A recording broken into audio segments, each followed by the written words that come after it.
नमस्कार साथियों, मेरा नाम है संदीप गुसाई। केदारनाथ यात्रा का दूसरा चरण शुरू हो रहा है। 15 सितंबर से कपाट बंद होने तक एक बार फिर से यात्रा अपने उफान पर होगी और कई सालों से यात्रा इसी तरह चलती आई है। चार धाम की पहले चरण जब कपाट शुरू होते हैं, खुलते हैं मई के प्रथम या अप्रैल के अंतिम सप्ताह में और 15 जून तक। उसके बाद मानसून आ जाता है तो यात्रा फिर से डाउन हो जाती है। तो यात्रा फिर से अब चहलकदमी जो चारों धामों में हो बढ़ती जा रही है। लेकिन केदारनाथ धाम की स्थिति जो सड़कों की है वो बहुत ही दयनीय है। पहले से ही ख़राब थी और इस बार के मानसून सीजन में और भी ज़्यादा ख़राब हो गई है। यानी यात्रा इस बार आपको हिचकोले खाते हुए केदारनाथ धाम तक पहुंचना पड़ेगा। देखिए, आपको हाईवे की जो लेटेस्ट तस्वीरें हैं, वीडियो हैं, वो आपको दिखाते हैं।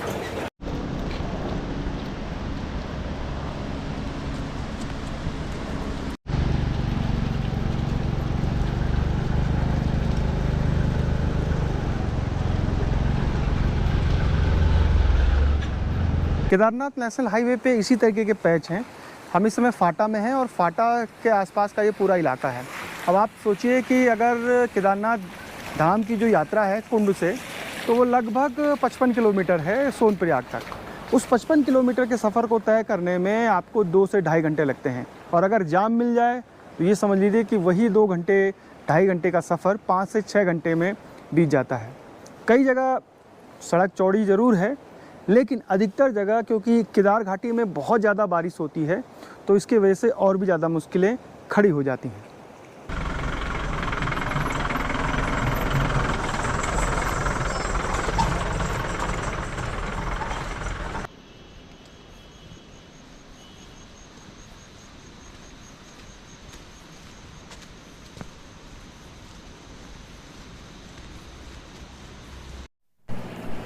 दो 2015-16 में सरकार ने चारों धामों के रोडों को हॉट मिक्स किया था और तब से लेकर अभी तक ये चारों धामों की रोड जितनी भी ख़राब हुई हैं उनमें कभी भी हॉट मिक्स नहीं हुआ है। इस रोड पर 2 तरीके से काम हो रहा है। एक तो जो ऑल वेदर रोड है उसके तहत सड़कें चौड़ी की जा रही हैं, तो जहाँ पर सड़कें चौड़ी हैं वहाँ पर तो जो सड़क है वो ठीक बना दी गई है। लेकिन असली मुसीबत जैसे उत्तरकाशी गंगोत्री नेशनल हाईवे की बात करें तो उत्तरकाशी से गंगोत्री की जो हाईवे है वो कई जगह बाधित रहती है। इसी तरीके से जो नेशनल हाईवे बद्रीनाथ का है वो भी बद्रीनाथ नेशनल हाईवे कई जगह रोड चौड़ी होने के बाद भी जगह जगह खड्डे और जो नए जोन विकसित हो गए हैं लैंडस्लाइड के, उसके कारण बाधित होती रहती है। अब आते हैं केदारनाथ नेशनल हाईवे पे। जो गुप्त काशी और कुंड का इलाका है वो पूरा सिंकिंग जोन है और 2013 की आपदा ने पूरा हिट किया था जब, तो वो पूरा पहाड़ नीचे की तरफ खिसक रहा है। तो वहाँ पर सड़क ऊंची नीची है। जब आप आएंगे तो आप अगर आ चुके होंगे तो आपको लगता भी है कि सड़क जो है कई जगह धसी हुई है।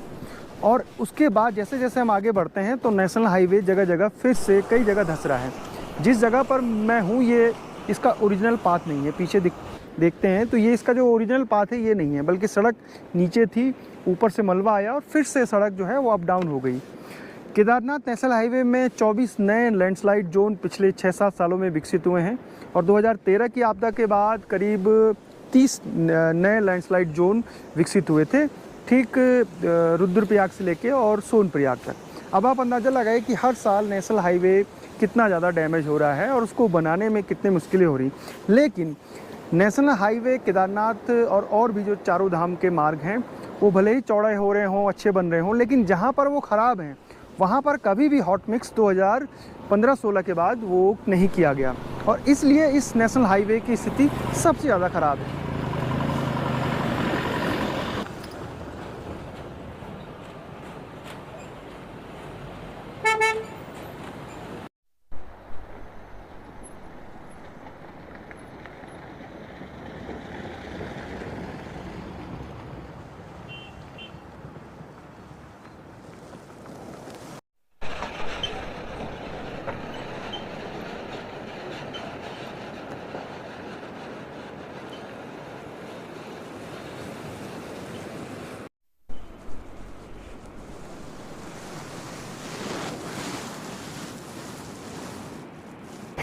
केदार घाटी में अब मौसम की बात कर लेते हैं। तो अब मानसून धीरे धीरे ढलान पर है और मानसून के ढलान के बावजूद, यानी मानसून जब चला जाता है उसके बाद भी केदार घाटी में लोकल जो क्लाउड है या लोकल जो सिस्टम है वो बनता है और रोज़ बारिश और बर्फ़बारी हो ही जाती है। इस बार नवंबर में कपाट बंद हैं, तो श्रद्धालुओं के लिए अच्छी बात यह है कि आपको केदारनाथ धाम में बर्फ़बारी ज़रूर देखने को मिलेगी। और जो निचले इलाकों में बारिश, इसकी वजह से ठंड भी काफ़ी बढ़ेगी, क्योंकि अमूमन 15 अक्टूबर, 16 अक्टूबर या 20 अक्टूबर तक कपाट बंद हो जाते हैं, लेकिन इस बार 10 से 15 दिन केदारनाथ धाम के कपाट देरी से बंद हो रहे हैं। और उसका असर भी होगा कि केदारनाथ में एक्सट्रीम ठंड पड़ेगी जब कपाट बंद होने वाले होंगे उस समय। यानी जितनी मुश्किलें आप सड़क मार्ग से झेलते हुए पहुंचते हैं, वो सारी थकान आपको केदारनाथ धाम में ख़त्म हो जाती है जब वहां पर आपको एक अलग ही मौसम दिखाई देता है। क्योंकि मैदानी इलाकों में अभी भी काफ़ी गर्मी हो रही है अगर बड़े शहरों की बात कर लें। और अब भी केदारनाथ में जब मौसम इस समय बहुत ज़्यादा ठंडा धीरे धीरे बढ़ता जा रहा है, रात के तापमान में और सुबह के तापमान में। देखिए केदार घाटी का नज़ारा कितना खूबसूरत है। यहाँ से बादल हैं, थोड़ी देर में बारिश हो रही है। यानी आजकल यहाँ पर हर दिन बारिश हो जा रही है ऊपर के इलाकों में, ख़ास तौर पे इस पूरी बेल्ट में।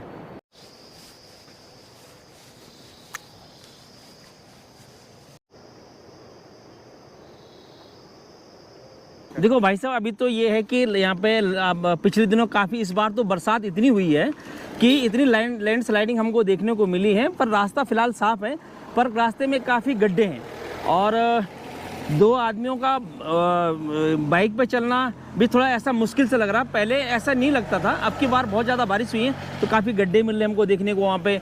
और रास्तों में जाम लग रहा है क्योंकि सड़कें बिल्कुल कमज़ोर हो रखी हैं, पतली हो रखी हैं, जिस वजह से कि यहाँ पे जाम काफ़ी दिखाई दे रहे हैं हमको और उससे जाम भी बहुत लग रहे हैं हमको। कमर के क्या हाल है आपके? कमर के तो भाई साहब पूछिए मत, कमर के तो इतना पेन हो रहा है पीछे कि क्या बताएं आपसे।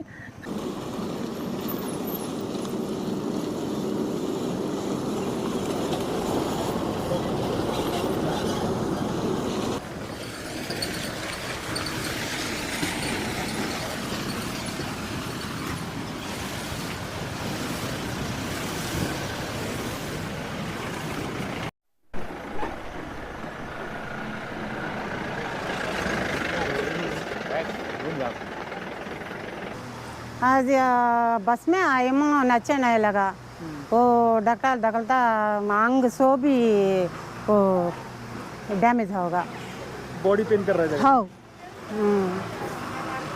तो सरकार को कहेंगी आप यहाँ? सरकार के बोलती हूँ अच्छा रोड डालना कर को, हम सब जने बोलते हैं हम आंध्र से आले हम लोग का।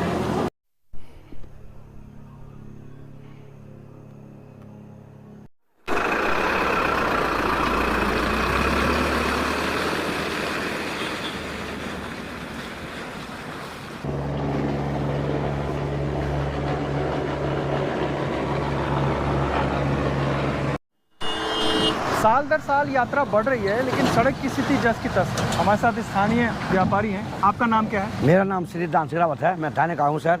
जब से आपता है ये रोड देखो, ये गड्ढे हमें संतरों से ऐसे हैं, ये यहाँ पर ना कोई काम होता है ना कुछ नहीं होता है इसमें। और ये गड्ढे हर साल बढ़ रहे हैं? हर साल बढ़ता है, खाली थोड़ा कच्चा वो करते हैं बस, ये गड्ढे बढ़ रहे हैं। मतलब जैसे गड्ढे हुए तो उन्होंने मिट्टी डाली बस और वो गड्ढे भर दिए? बस खाली मिट्टी डाल के कच्चा काम कर, फिर वो मिट्टी नहीं निकल जाती है, क्या करें। तो इसमें क्या है कि ना, एक तो गाड़ियों की स्थिति, गाड़ी ख़राब होती हैं, इतने झटके लगते हैं कि पूरा शरीर इतना थक जाता है जब पैदल यात्रा सफ़र शुरू करते हैं लोग। और इसीलिए शायद इन गड्ढों से बचने के लिए लोग सीधे गुप्त काशी से कोशिश करते हैं कि सीधे हेलीकॉप्टर में बैठ के वो केदारनाथ धाम पहुंच जाएं। अब हमारे साथ एक ड्राइवर जुड़ गए हैं। आप कहाँ से आए हैं? मैं हरिद्वार से हूँ। हरिद्वार से। कितने राउंड मारते हैं आप इस राउंड लगते हैं हमारे 3-4 राउंड लगते हैं। क्या गाड़ी है आपके? तो गाड़ी इनोवा है हमारे पास। क्या स्थिति होती है जब यहाँ से? स्थिति बहुत ख़राब है ऐसी रोड की। और गाड़ी को कितना नुकसान होता है? क्या चीज़ें उसमें नुकसान? गाड़ी के जो पहिए भी ख़राब होते हैं और व्हील भी ख़राब, उसके बैरिंग भी ख़राब हो जाते हैं गाड़ी के। कि रोड बहुत ख़राब है, झटके जगह जगह झटके है, जंपिंग है पूरी रोड में, गुप्तकाशी से ऊपर तक, कुंड से लेके कुंड से। और इन्हीं जगहों पे जाम भी ज़्यादा सीजन बढ़ेगा तो इन्हीं लोग। तो ये स्थिति है इस केदारनाथ हाईवे की। अगर आप सड़क से केदारनाथ धाम की यात्रा प्लान कर रहे हैं तो ये हकीकत आपको ज़रूर देखनी चाहिए कि कितने झटके झेलते हुए न सिर्फ यात्री बल्कि जो गाड़ियाँ हैं वो ख़राब होती हैं।